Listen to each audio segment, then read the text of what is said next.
So before I start today's video, I want to take just a few moments of your time to discuss something, which is I had originally made this video over 3 years ago, and even though if it was completed, I decided to not upload it. But in light of the recent hurricane that has devastated the United States, I realized that this might be useful to some of the individuals affected, and hopefully be able to bring some sense of comfort and normalcy to some of the many, many families that have been absolutely devastated by what has occurred. So I hope that this might be useful to not only people that are just normally having issues like I was talking about in the video, but some of the people that have been affected by disasters and such.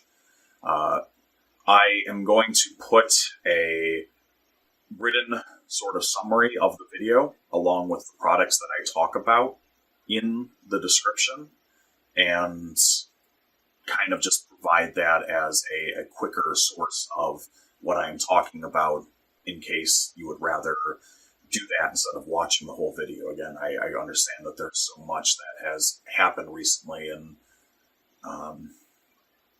I hope that the information can be useful. So I thank you guys for watching, and for anyone out there that is in a terrible situation right now, I wish you the best. Hello guys, it is of course I, Trollface the Man, and my water heater's broken. I have absolutely no hot water in my house, which means I can't take a shower or anything.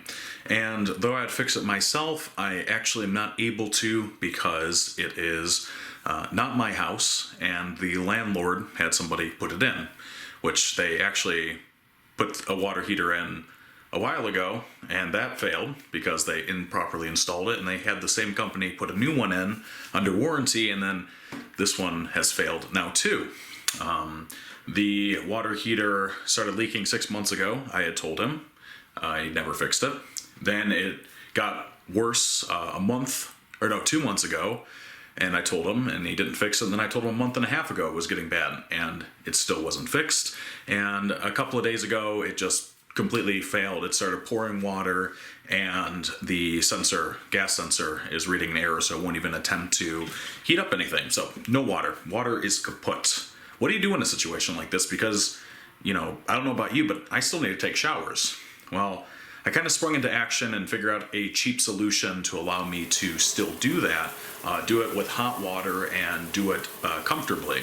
And I came up with something that was actually extremely cheap and is working very, very good so far. And it just involves you picking up pretty much 2 items. The first item is this right here. This is a submersible water heater element. It's low wattage, meaning that it's going to be electric, but it's not going to draw a huge amount of power compared to like an electric water heater. This right here I had gotten for like $20, I believe. And I was able to get this along with the other thing I'm going to show here in a second in a day from Amazon. So I was able to get at least a hot shower within a day, which is pretty nice. But this is something you submerge fully into water, and then you plug it in. And when it's plugged in, it should draw about 1500 watts, and it will heat the water continually. You do not stick your hand in the water while this element is plugged in because it would be an electrocution hazard. You simply use it to heat up the water, and then you turn it off and you remove it. The thing has to stay completely submerged. If it doesn't stay completely submerged, it could potentially catch fire. But other than that, if you leave it submerged and you plug it in, it should work on any standard outlet. Will be a little bit slow, but it gets the job done. This one also ended up coming with a little temperature sensor that you can put into the water, which is very useful too. After you use this heater element to heat up the water, you get it nice and warm in your container of choice. This is the other thing I had bought. This was extremely cheap too. It cost $25, and this is made for camping. What it is it's a little rechargeable pump. You go ahead and you put in there, and it has a shower head. And when you turn it on, you see that? It's supposed to have a flow rate of 2 liters per minute. It does seem like it's higher than that to me, but it produces a very usable and quite nice amount of water for taking a shower. Obviously, you're not just going to be recycling your water back into a container like this. You're going to be washing with it, so it's going to be going down the drain. So you do need a supply of water to consume. I have a cooler right here. You could use a bucket, you could use really whatever you wanted, but I have this cooler right here, and it works great because this has insulation already built into it. My friend had taken a shower over here about 4.5 hours ago. I had heated this water up to 110 degrees Fahrenheit, and when I had came in here a little bit ago, I stuck my hand in it and it was still very warm. I guess it was about 95 degrees. And then when I put this in and I let it sit, it stabilized at 95.4, so I was actually very close. It's probably cooled off a lot now because I have this open and it's evaporating and letting heat out, but you could heat up water way in advance and still have warm water way down the line. So still 93-ish. A downside of this is going to be that this heater element is going to take a long time to heat up the water, whatever water you use. I filled this cooler all the way up. He used about 2/3 of it to take his shower. This cooler is supposed to be 48 quarts, which I'm sure is filled right up to the brim, which means that in terms of gallons, it's about 12 gallons. If I don't fill it all the way up, that's going to put me at about 10 gallons, which is probably how much I had in here. And he was able to take about a 10-minute shower pretty easily with that. If it is actually a 2-liter flow rate for the shower head, that means that in reality it should last closer to about 15 minutes, which does seem like that it's pretty reasonable. But the amount of time it's actually going to, I got hairs in that because I set it on the floor. The amount of time it's going to actually take to heat up your water reservoir is going to be pretty significant with how slow these elements are going to be able to heat. And again, that's not plugged in. You would not touch it while it's plugged in. You can use calculators though in order to determine this. There's this great one if you search up like water heater time calculator that allows you to put in the amount of water you have, the start temperature, the end temperature, and your heating power, and it'll give you how much power total, the time, and so forth. Well, the water, when I had gotten it first out of the faucet, this is already pre-warmed a little bit because it's some of the leftover water. When I first filled this cooler up, the water temperature coming out of the faucet was 47 degrees. So I put in 47 degrees as my start temperature, and it's 10 gallons of water. I put in 10 gallons here. And I want to end it at 110 degrees Fahrenheit, which is decently warm. And I have a 1500 watt heating element. It tells me it will take about 1 hour and 2 minutes in order to raise the temperature from 47 degrees up to 1500 watts. So that's something to keep in mind, is that you'll want to put this in advance, let the water heat up, and then check on it periodically until it reaches the temperature and then use it.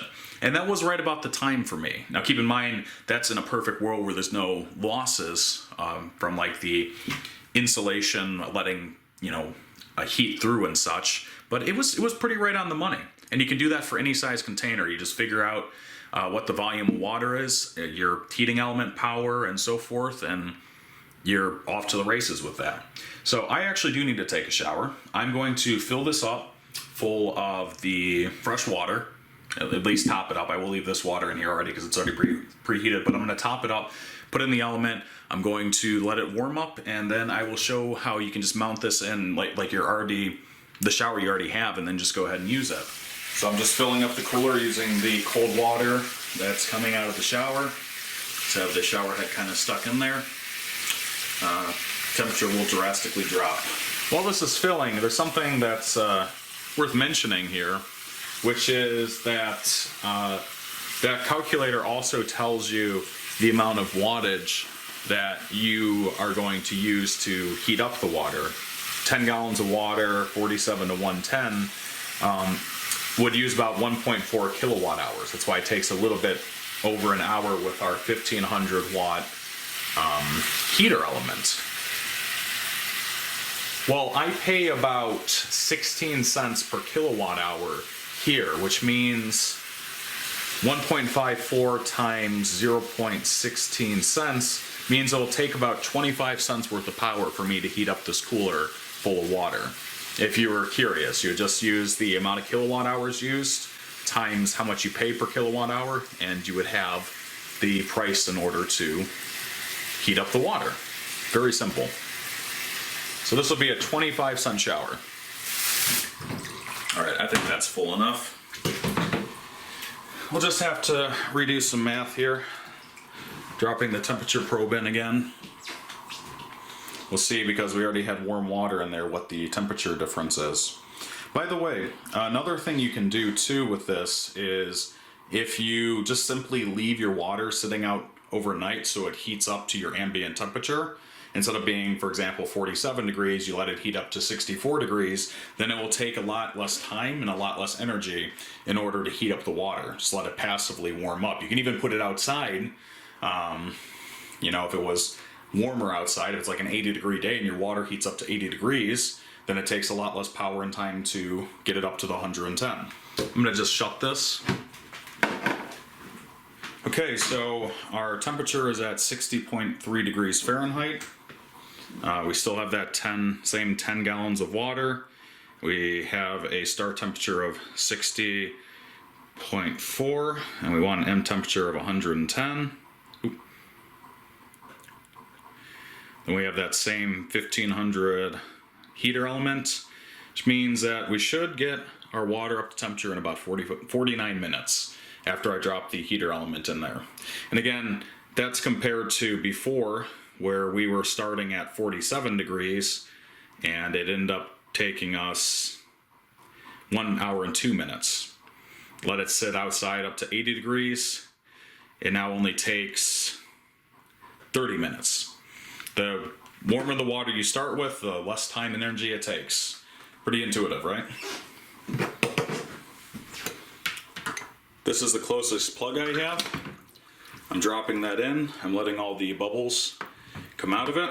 And it's not plugged in yet. You only plug it after it's submerged and the bubbles finish coming out. I have it off right now. Looks like the bubbles are done. I can now plug it in.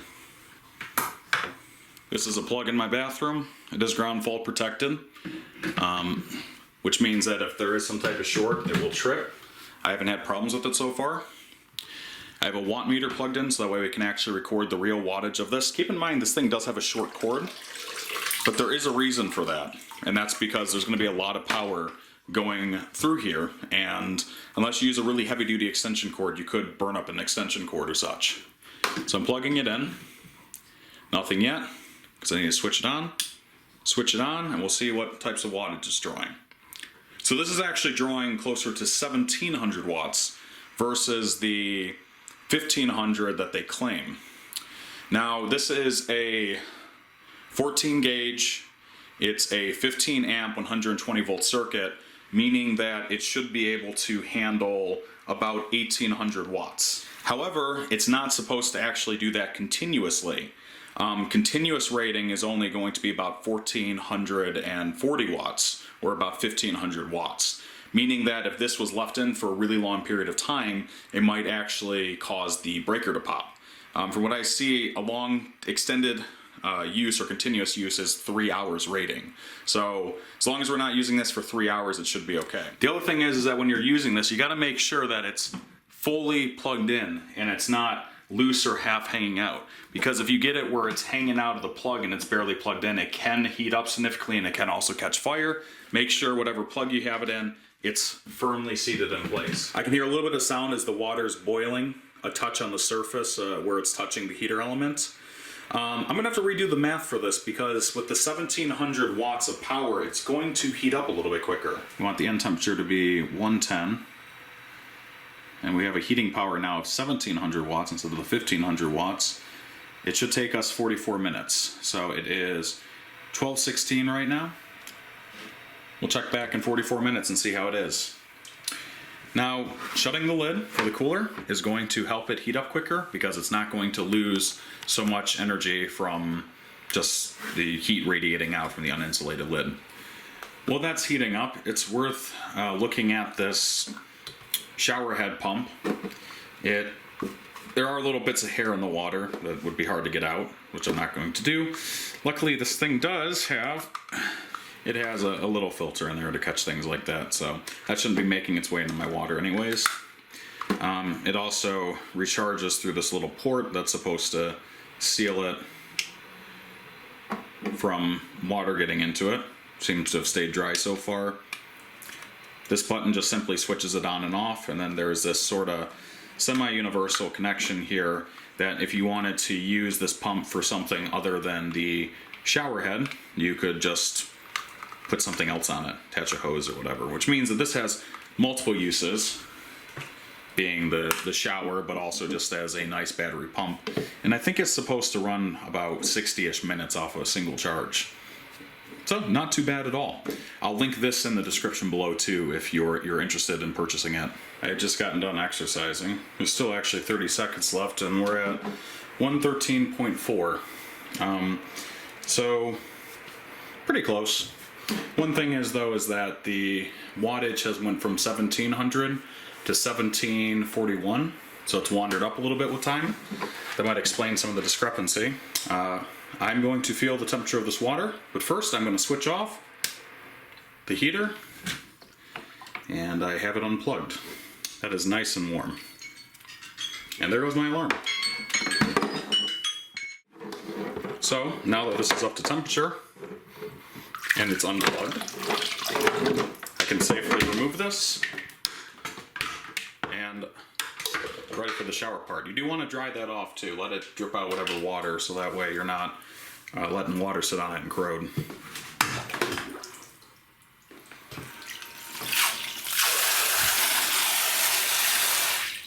So the shower head actually came with a suction cup or a hook that can be used to attach to this holder. So like for example, if you were hanging this off of a branch when you were camping, you could. And then this is just supposed to slide into it like there. And it actually works decently. I mean, it rotates, but I have this mounted in my shower, basically where I would have a normal shower head, and we're ready to go. And that is nice, hot water. And a pretty decent stream of it. Then when you're done, you can just turn this off and the water stops. Like I said, this is a cooler, so this will actually keep this water pretty warm for a fairly long time. A less than $60, you can pretty much build something like this for about 40 bucks if you want to shop around. But a emergency shower with hot water, in case you ever end up needing it, like your water heater goes out like mine did, or for whatever reason. And it works pretty darn well too.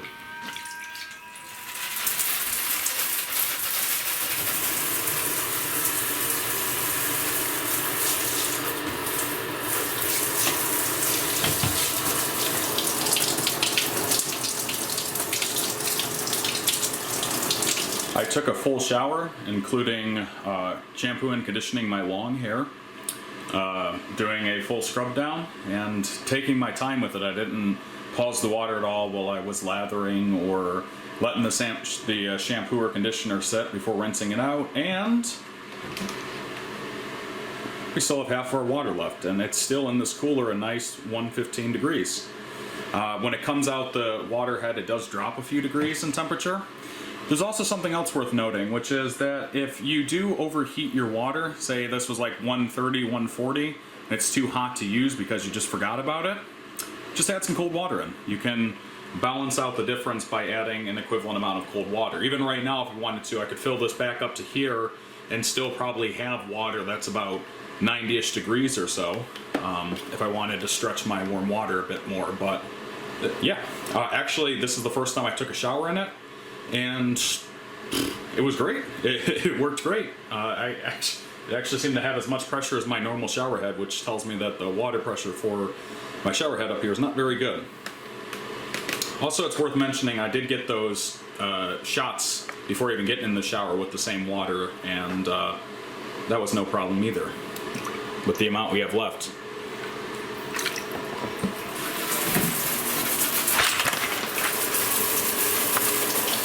You could also potentially get a flow restrictor in here to lessen the flow rate even more if you wanted to. But it seems to be a pretty decent amount. I'm sure you probably could half it and still have a usable shower. But yeah, this is good. And the pump again can be used for something else later on if you wanted to. It doesn't just need to be used for the shower head.